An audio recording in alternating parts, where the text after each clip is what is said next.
అటు గన్నవరంలో దట్టమైన పొగమంచు అలుముకుంది. గన్నవరం విమానాశ్రయాన్ని పూర్తిగా కప్పేసింది. పొగమంచు విమాన సర్వీసులపై తీవ్ర ప్రభావాన్ని చూపుతున్నాయి. గన్నవరం ఎయిర్పోర్ట్కు రావాల్సిన పలు విమానాలు ఆలస్యమయ్యాయి. ఢిల్లీ నుంచి గన్నవరం రావాల్సిన ఎయిర్ ఇండియా విమానం రద్దయింది. దీంతో ప్రయాణికులు తీవ్ర ఇబ్బందులు పడుతున్నారు.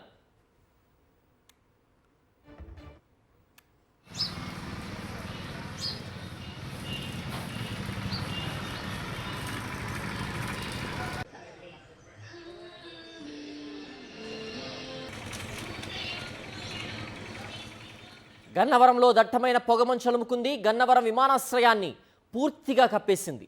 పొగమంచు విమాన సర్వీసులపై తీవ్ర ప్రభావాన్ని చూపుతున్నాయి. గన్నవరం ఎయిర్పోర్ట్కు రావాల్సిన పలు విమానాలు ఆలస్యమయ్యాయి. ఢిల్లీ నుంచి గన్నవరం రావాల్సిన ఎయిర్ ఇండియా విమానం రద్దయింది. దీంతో ప్రయాణికులు తీవ్ర ఇబ్బందులు పడుతున్నారు.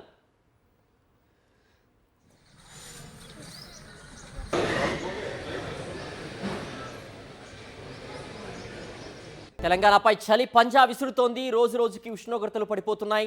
గత వారం రోజులుగా సింగిల్ డిజిట్ ఉష్ణోగ్రతలు నమోదవుతూ ఉండడంతో ప్రజలు ఇళ్ల నుంచి బయటకు రావడానికి ఇబ్బందులు పడుతున్నారు. ముఖ్యంగా కొమరంభీం, ఆసిఫాబాద్ జిల్లా గిరిజనగూడెం ప్రాంతాల్లో చలి తీవ్రత ఎక్కువగా ఉంది.